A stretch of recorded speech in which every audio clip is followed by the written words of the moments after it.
Assalamualaikum warahmatullahi wabarakatuh. Kembali lagi kawan di Legenda Catur Dunia.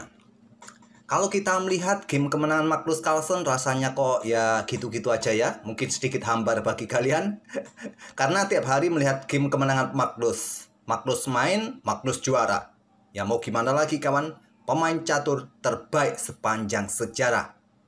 Kambingnya catur adalah Magnus Carlsen.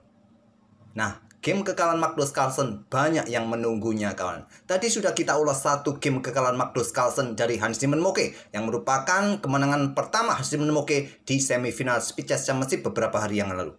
Kita akan lanjutkan lagi satu partai kemenangan Hans Nimmo.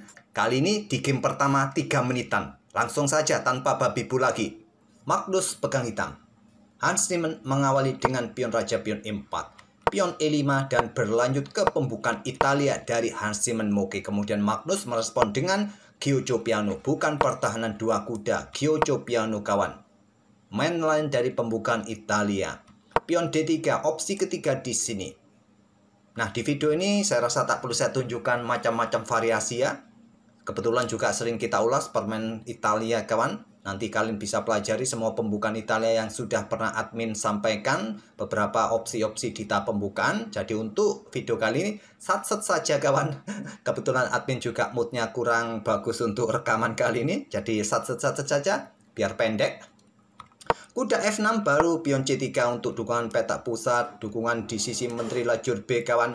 Magnus dengan pion D6 tentu saja, rokade Hans Nimmo, dan biasanya pion A6 kawan, tapi Magnus bermain dengan pion H6.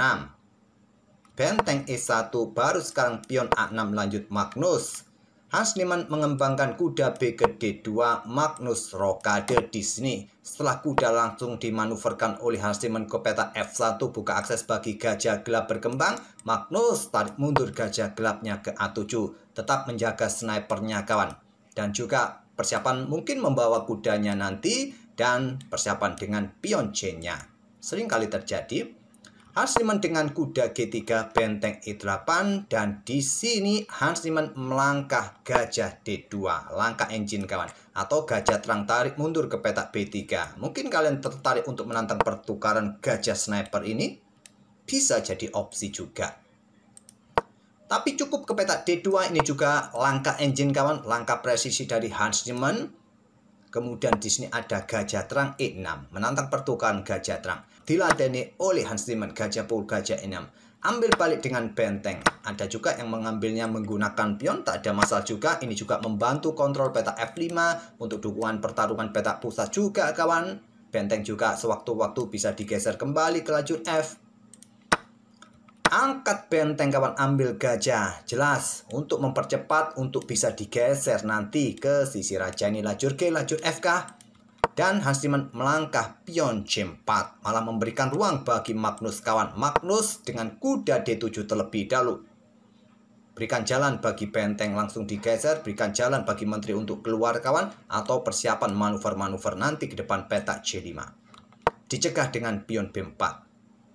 Kuda D4 lanjut Magnus menantang pertukaran, diladeni, ambil balik oleh gajah serang benteng, benteng B1 dan Magnus mencoba mengcounter dengan pion B5. Tantangan ditolak, kuda F5, posisi yang bagus bagi kudanya Hans Nimmo kawan. Apakah ada ide menteri nanti ke sini? Masih ada benteng cukup bisa mengawal lajur G-nya kawan. Masih terlalu dini kalau kita keluarkan menteri ke petak G4.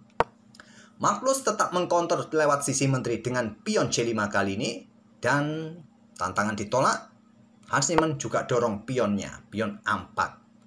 Pertukaran pion di petak C4, pion B pukul pion C4. Pion diambil balik pion C4. Magnus melanjutkan kembali pion C pukul pion B4. Ambil balik oleh gajah menyerang pion D6 kawan. Nah, Magnus berpikir kurang lebih 1 menitan. Gajah C5 menantang pertukaran. Diladeni, ambil balik oleh kuda. Posisi kuda juga dalam posisi yang bagus. Menekan pion di sini, menekan pion di sini. Persiapan juga lompat petak D3. Hans Nimmo rusak struktur pionnya kawan. Sama, Magnus juga ada 1 pion terpisah. Tapi engine menilai baik-baik saja. Sementara posisi putih di posisi ini. Nah, di posisi ini kawan, kita masuk ke posisi yang cukup menentukan di game ini. Di mana Hans Nimmo punya ide dengan korban pion A5. Maksudnya, jika diterima oleh menteri, menteri akan meninggalkan kontrol pada ruang-ruang gelap ini kawan. Terutama peta E7, peta F6, dan peta G5. Nanti memberikan kesempatan Menteri Hans Niemann keluar peta G4, ancamannya serius kawan. Magnus menerima tantangan dari Hans Niemann. Dia ambil pion A5. Berharap mungkin Magnus bisa bermain dengan pion bebasnya dalam permainan endgame nanti. Menteri G4. Dan di sini langkah terbaiknya adalah pion G6 kawan. Tadi juga ada opsi kawan bermain dengan pion G6 langsung. Ini opsi terkuat dari engine, melepaskan pion yang di sini. Raja G7, kuda G4. Nah, kalian bisa sekarang ambil pion A5 setelah mengusir kuda ini. Tapi ambil pion A5 terlebih dahulu Menteri G4 dan benteng G6. Malah memberikan Hans Niemann bentengnya. Kuda E7 skak harbuan masih kawan, tadi pion G6 langkah terbaiknya. Ambil pion di sini, raja bergeser ke peta F8 dan putih mungkin angkat benteng nanti. Tapi dengan benteng G6 menyerahkan bentengnya Magnus Carlsen kawan. Raja H7 kuda caplok benteng ambil balik. Mungkin perhitungan Magnus Carlsen memanfaatkan lajur F ini kawan. Menteri siap menusuk nanti diikuti benteng.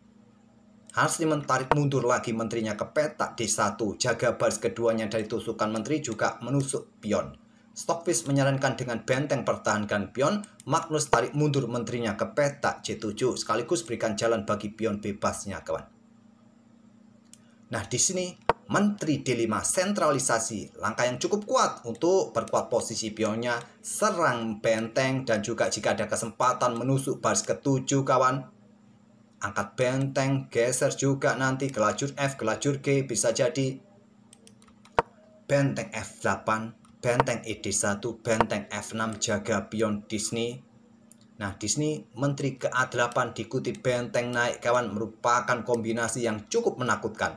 Hans Niemann mendorong pion H4-nya. Langkah bagus idenya kawan, untuk berikan ruang bagi raja agar tidak ada masalah baris belakang dan siap dorong terus. Nah, pion G5 bisa ditantang oleh hitam kawan. Tapi memilih dorong pion A5. Ingin cepat promosi Magnus Carlsen. Dan masih menteri A8 merupakan opsi terkuat. Di sini benteng angkat naik ke peta B5. Nah, menteri A7 kawan. Kawal pion dari bawah dan mengawal peta A8 tidak memberikan kesempatan menteri ke peta A8 kawan. Opsi dari engine. Tapi memilih dorong terus pionnya kawan, pion A4. Masih menteri A8 merupakan opsi terkuat bagi putih. Hans Niemann memilih double benteng. Idenya dengan benteng B8, menteri G8 skak mat. Dan di sini benteng turun merupakan opsi terkuatnya. Memilih dengan langkah pion A3. Dorong terus, Magnus tidak memperdulikan pertahanan rajanya. Kali ini bukan menteri kawan, tapi benteng yang terkuat. Benteng ke sini. Nah, kalian kemungkinan akan blokade mungkin dengan kuda peta E6. Nah, menteri A8. Salah satu perwira akan dikorbankan oleh hitam untuk menghindari ancaman skakmat. Kalau dorong pion ini kawan, ya masih ada pion H5. Tetap salah satu perwira akan dikorbankan oleh hitam. Tapi Hans Niemann memilih dengan langkah menteri A8 terlebih dahulu. Pion A2 dorong terus merupakan jawaban terbaik. Magnus memilih menteri F7. Benteng B8 ancaman skakmat. Pion G5, pion H5. Magnus tidak ambil pion G6 dia dorong.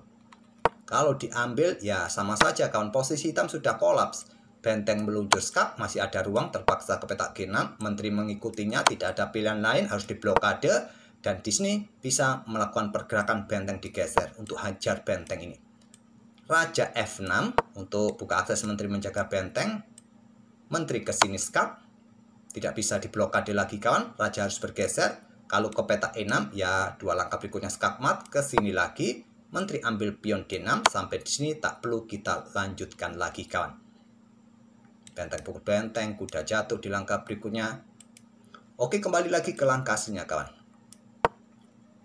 Di sini memilih dengan pion G6. Benteng H8 skak. Raja G8. Benteng satunya mengikuti untuk ikut bermain. Magnus belum mau menyerah. Setelah benteng G8, baru Magnus menyerah sebelum kontrol waktunya jatuh. Ya ancamannya skakmat satu langkah berikutnya ya terserah kalian mau ambil dengan menteri langsung atau bergeser langsung mungkin ke sini ya skakmat satu langkah ya. Oke, itulah kawan game kekalahan Magnus Carlsen atas Hans Niemann Muki. Game kekalahan Magnus Carlsen kedua di semifinal menghadapi Hans Niemann saat itu kawan beberapa hari yang lalu. Oke, pendek bukan? Oke, tak perlu babi bu lagi. Kita akan bertemu di video-video berikutnya. Terima kasih. Wassalamualaikum warahmatullahi wabarakatuh.